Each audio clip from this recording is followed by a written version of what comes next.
Quanta coisa tem acontecido no mundo, não é? Quantos sinais, quantas predições foram ditas, ou quantas coisas foram ditas sobre o final dos tempos.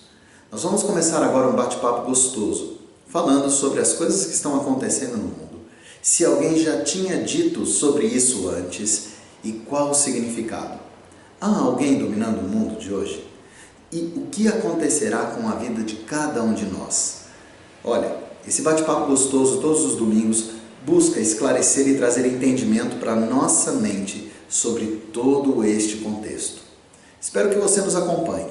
Vamos falar sobre muitas coisas. Espero que você traga a tua colocação, o teu questionamento e aí juntos vamos buscar um conhecimento maior. A nossa vertente, a nossa versão é sempre sobre a Palavra de Deus. Todo domingo, às 9 horas, aqui, um bate-papo gostoso com você. Gostaria de orar? Graça e paz, firmes aí, não é? Olha só, falando sobre o final dos tempos, e o bate-papo de hoje é sobre a profecia bíblica, que é uma profecia. O que é uma profecia bíblica? Enfim, é verdade, ela só vai para frente, para o futuro, volta para o passado. Enfim, bora entender um pouquinho mais sobre a profecia bíblica. Ora comigo. Senhor, amado Deus e Pai, nós te agradecemos pelas tuas infinitas misericórdias. Obrigado, Senhor, por nos dar a chance de, em Ti e contigo, e através do Teu Espírito Santo, ter a possibilidade de ler e entender a Tua palavra e a Tua vontade. Se agora conosco, ó Pai, traz entendimento, discernimento e compreensão. Que possamos saber, ó Pai, que somos nada perto da Tua grandeza, que és absoluto e queremos, ó Pai, nos aproximar um pouquinho mais da Tua santa e inquestionável boa vontade. É em nome de Jesus que oramos. Amém. Vamos lá. Então, olha só, a primeira ideia sobre profecia é que a profecia é algo que alguém fala amando de outro ou por intermédio de outro. No caso específico da palavra de Deus, alguém está falando amando de Deus. A ideia da profecia, ela é inegavelmente essa. Eu tenho então a clara compreensão de alguém está falando, está mandando um recado do nosso Senhor. E isso é muito bom, porque quando eu começo a perceber essa configuração, eu começo a entender um pouquinho mais sobre a vontade do Pai. Agora olha só, pega comigo aqui João 17:3. João 17, capítulo 17, versículo 3. Diz assim a palavra do Senhor. E a vida eterna, então ele está falando de eternidade. Nós já vamos falar, porque a eternidade, embora nós já tenhamos dito no passado, mas só para relembrar, a eternidade não é só algo para o futuro, é também algo para trás. Mas vamos lá. E a vida eterna é esta, que te conheçam a ti, o único Deus verdadeiro, e a Jesus Cristo, a quem enviaste. Então Jesus inegavelmente nos dá a clara deixa aqui de que a vida eterna é conhecer a Deus como o único e suficiente Senhor, e a Jesus como o único e o suficiente Salvador. Essa profecia que foi dita lá atrás, essa mensagem que foi dita lá atrás, me dá a clara certeza do que eu tenho que fazer para alcançar o amanhã. E mais, para também alcançar o ontem antes da minha existência aqui na Terra. E isso é interessante, mas eu tenho que compreender que quando eu tenho Deus como meu Senhor e Jesus como meu Salvador, eu alcanço a vida eterna. Vou lá para frente e também retrocedo, entendendo o todo. Tudo bem, gente? Daqui espero que sim. Mas vamos dar sequência. Então, olha só. A profecia bíblica é uma mensagem, então, como nós já dissemos, infalível, absoluta, porque ela é de Deus. Como vimos, a profecia, então, é alguém falando alguma coisa por outro, né? Então, eu falo em nome de alguém alguma mensagem que alcança o futuro ou que vai lá atrás buscando a explicação. Isso é uma profecia. Quando eu agrego nesta palavra profecia o termo bíblica, e aí o negócio fica legal, amplo e inegociável. Como assim inegociável? É porque a questão desta profecia estar lançada na Bíblia diz quem é o remetente. Não, mas espera aí. Quem é que fez essa mensagem? Deus. A Bíblia, então, ela está repleta da vontade de Deus. Todas as mensagens inseridas aqui na Bíblia, elas provêm do Senhor. Então, elas são absolutas, elas são inquestionáveis. É essa a ideia. Agora, olha só, como nós dissemos até aqui, a profecia alcança o futuro e o passado. Bora entender do futuro? Pega aí comigo Isaías 46. Isaías 46. 42, 48, 46. Versículos do 9 ao 11. Diz assim a palavra do Senhor. Lembrai-vos das coisas passadas da antiguidade, que eu sou Deus, e não há outro. Eu sou Deus, e não há outro semelhante a mim. Porque desde o princípio anuncio o que há de acontecer, e desde a antiguidade as coisas que ainda não sucederam. Que digo, o meu conselho permanecerá de pé, farei toda a minha vontade. Que chamo a ave de rapina desde o Oriente, e de uma terra longínqua o homem do meu conselho. Eu o disse, eu também o cumprirei.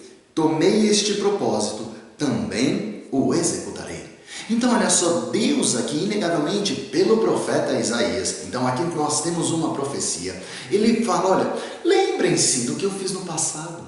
Lembrem-se das coisas maravilhosas que eu já fiz.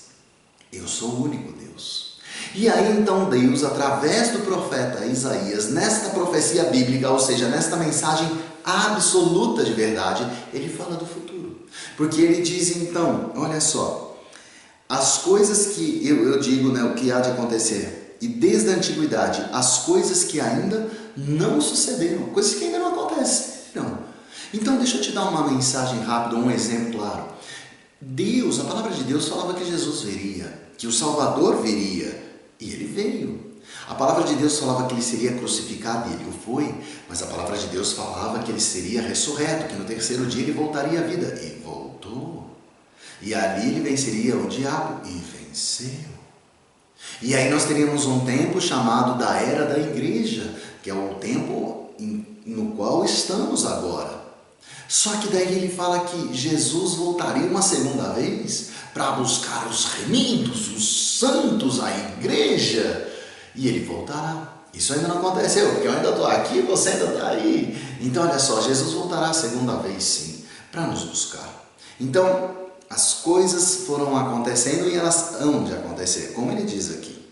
E ele fala que então, tudo que ele disse, ele fará acontecer. Todos os projetos dele, ele os executará. Então, essa passagem de Isaías, do profeta Isaías, inegavelmente me fala de uma profecia bíblica do futuro. Mas nós temos um passado.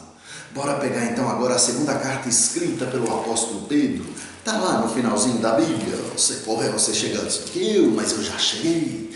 Então, olha só. A segunda carta de Pedro, capítulo 1, dos versículos 16 ao 19, diz assim a palavra de Deus. Olha só. Porque não vos demos a conhecer o poder e a vinda de nosso Senhor Jesus Cristo, seguindo fábulas engenhosamente inventadas.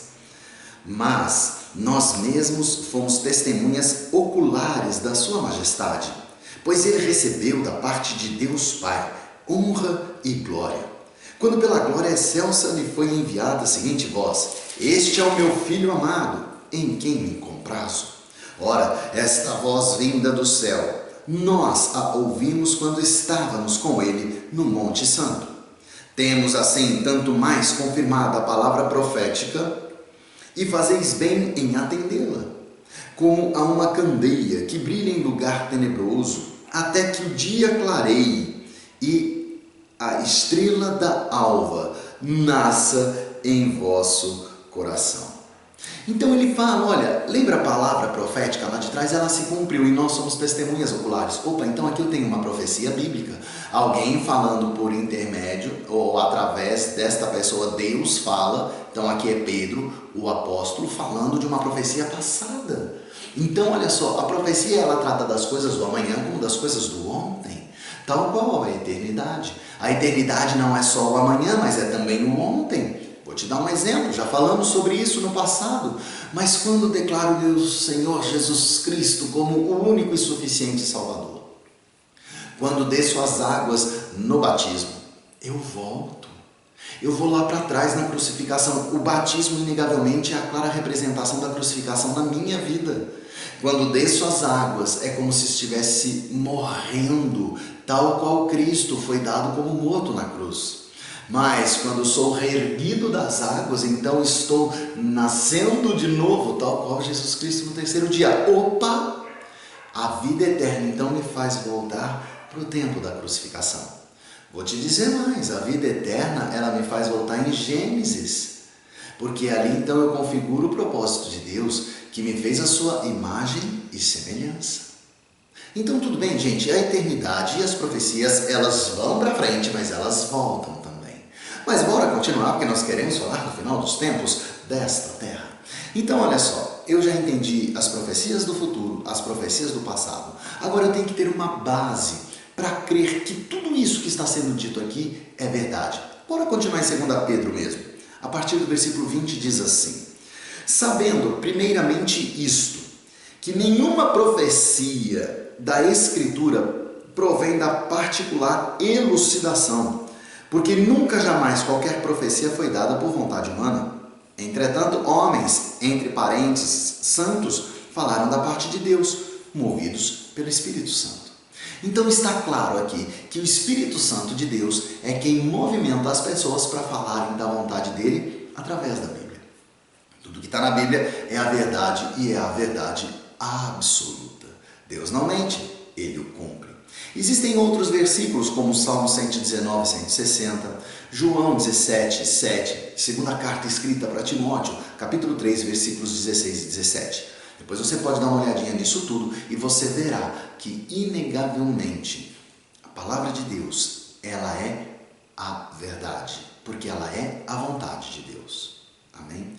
Agora, seguindo tudo isso que está na Bíblia e já tendo um sinalzinho aqui, é só um alerta, nós temos que vigiar. Temos que estar vigilantes, atentados para o que fala a vontade de Deus, seguindo conforme a vontade de Deus. Por quê? Então, olha só, pega comigo aí Mateus 24. Então, bora retroceder lá para o Evangelho de Mateus, capítulo 24, versículos 42 até o 44. Olha só o que diz a palavra de Deus. Portanto, vigiai, porque não sabeis em que dia vem o vosso Senhor. Mas considerai isto: se o pai de família soubesse a que hora viria o ladrão, vigiaria e não deixaria que fosse arrombada a sua casa. Por isso, ficai também vós apercebidos, porque a hora em que não cuidais, o Filho do Homem virá. Então nós temos que estar atentos ao que diz a palavra de Deus e nela seguir. Porque nós não sabemos, olhando agora para o futuro, para o final dos tempos, o dia em que Jesus virá. Sim, virá outra vez aqui, Jesus virá mais uma vez estar entre nós. E quando ele vier, ele não virá mais como uma ovelha para o sacrifício, mas ele já voltará como um leão, aliás, como o leão da tribo de Judá, como nosso Redentor e Rei, aí sim de forma absoluta. Porque se até aqui o Senhor Jesus está configurando a vitória espiritual, quando ele voltar, aí ele vai configurar na vitória aqui na terra, vitória física. Amém? Então, fiquemos apercebidos do que está por acontecer. Lá na frente, conta para ninguém não, nós vamos falar da tribulação, por isso que nós temos que vigiar. Mas espera, isso serão cenas dos nossos próximos capítulos. Amém? Mas vigiem, fiquem firmes. Agora olha só, a palavra de Deus ou as profecias, como eu disse até agora, elas têm que ser interpretadas de forma literal. Se você pegar a história de Jesus, por exemplo, tudo que estava escrito, desde Gênesis até agora, tudo tem se cumprido de forma literal, conforme eu leio e interpreto. Agora, para a interpretação literal, se dar de forma correta, eu não posso só ler uma frase, somente um versículo. Eu tenho que ler o todo, eu tenho que entender o contexto. Porque quando eu entendo o contexto, eu vou saber para quem aquela mensagem estava sendo escrita, ou melhor, em qual momento, qual era a cultura, qual era a interpretação, qual era o destinatário. E aí eu consigo compreender melhor a profecia bíblica. Então a interpretação literal, ela me pede uma acurada, uma especial atenção, uma análise integral do todo, não somente de um pontinho. Tem então que buscar o mais para entender a vontade de Deus. Amém? Então olha só, eu não posso me esquecer disso. Porque se porventura eu me esquecer, inegavelmente não compreenderei a palavra de Deus. Minha interpretação estará equivocada.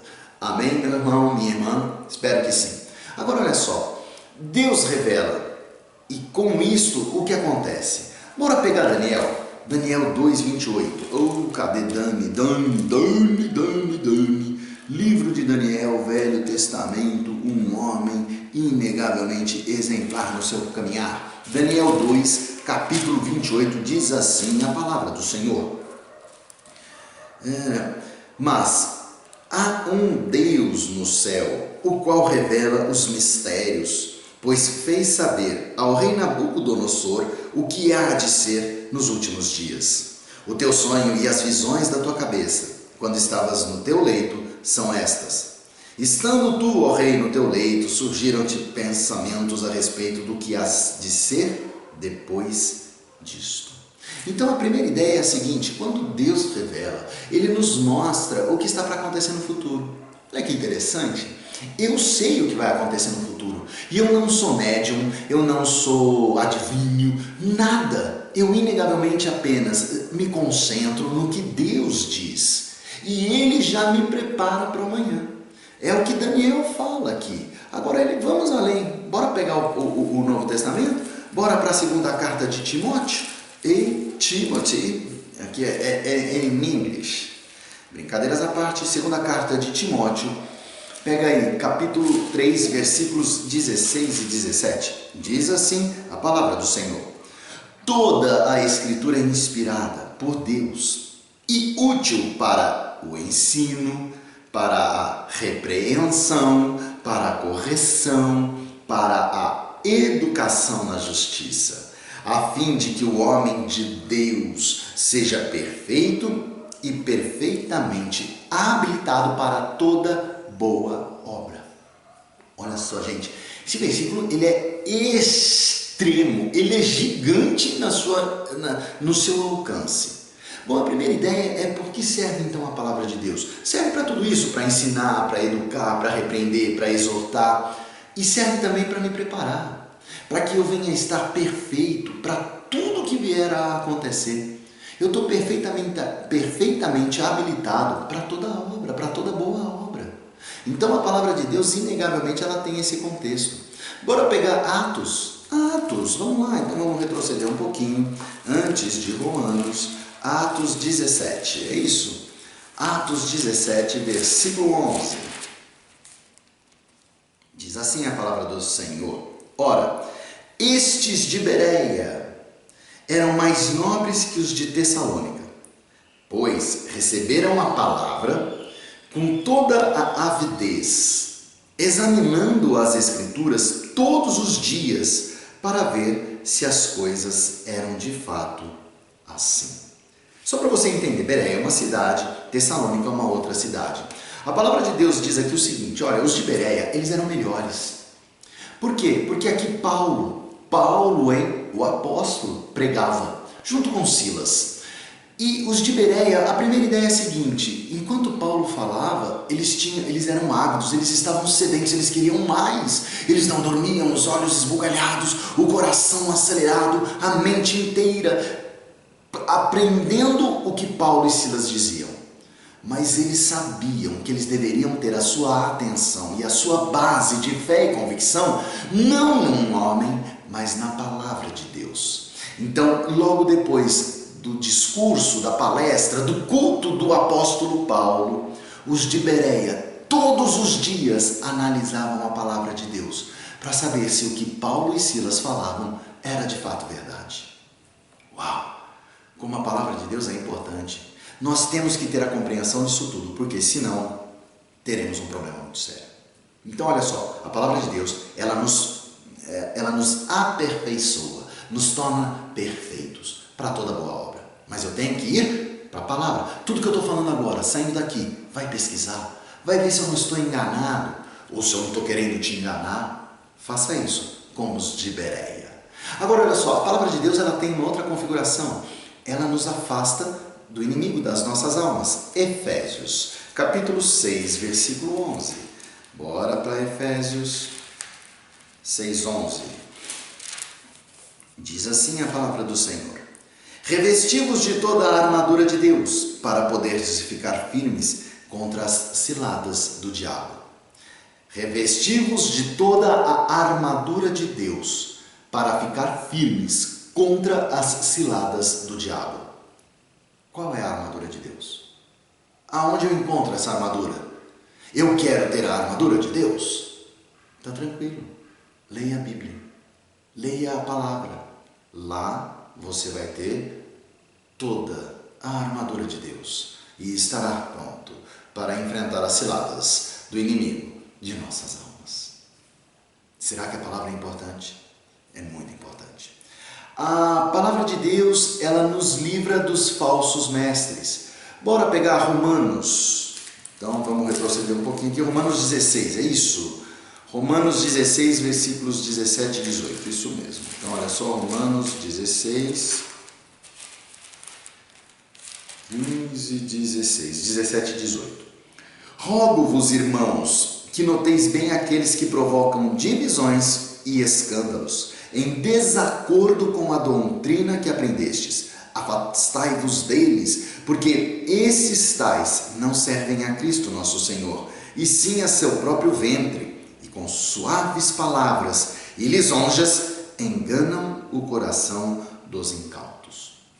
Então olha só, a palavra de Deus vai mostrar que aquele pastor, que aquela igreja, que aquele irmão, ele não está falando de Deus, ele está falando da vontade dele. Então eu estou fora, eu estou out. Por quê? Porque ele não serve a Jesus Cristo e ele engana aquele que não é cauteloso, aquele que não persevera na leitura da palavra.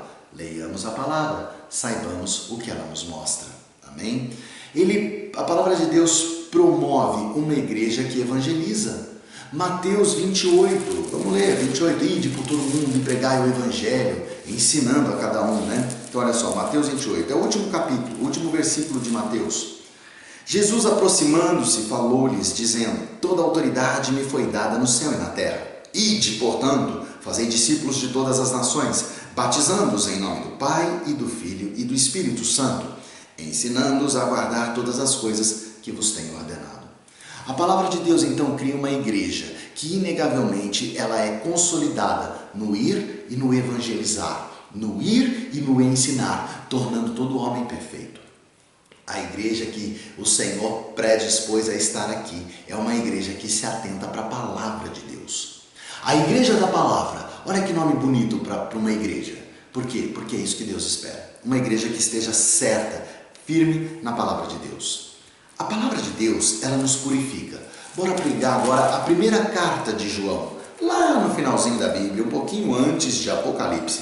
Primeira carta de João, capítulo 3, versículo 3. Diz assim a mensagem: e a si mesmo se purifica todo o que nele tem esta esperança, assim como ele é puro. A palavra de Deus nos purifica do engano, do mal entendido, do olhar de forma enviesada e torta. Então eu preciso da palavra de Deus claramente para entender o futuro, para eu não ser enganado. Por fim, a palavra de Deus inegavelmente me traz esperança. Mateus 24, e aí estamos acabando já o nosso bate-papo de hoje. Olha só, Mateus 24, deixa eu pegar aqui Mateus 26, Mateus 24, versículo 21, diz assim a palavra do Senhor. Porque nesse tempo haverá grande tribulação, como desde o princípio do mundo até agora não tem havido e nem haverá jamais. Aqui Jesus Cristo está falando do momento da tribulação, tá? E ele disse que no momento da tribulação vai haver um tormento como nunca antes se viu no mundo. Para um pouquinho, retrocede na tua mente e vê quantas coisas ruins já aconteceram. Nenhuma delas pode ser comparada ao que acontecerá na grande tribulação. Então, temos que ter a palavra de Deus firmes, vigilantes, para não passarmos por esta grande tribulação, por essa desolação. E aí, terminando, a primeira carta aos Coríntios, capítulo 2, versículo 9. Diz assim a palavra do Senhor. Mas, como está escrito, nem olhos viram, nem ouvidos ouviram, nem jamais penetrou em coração humano o que Deus tem preparado para aqueles que o amam. Meu irmão, o nosso bate-papo de hoje, falando sobre a profecia, quis mostrar claramente que a palavra de Deus pode ser a nossa única base, a nossa única fonte para entender o que vai acontecer no amanhã. Tempos ruins virão. Eu já vou te adiantando. Acabei de ler aqui em Mateus, coisas inquestionavelmente ruins estão por acontecer.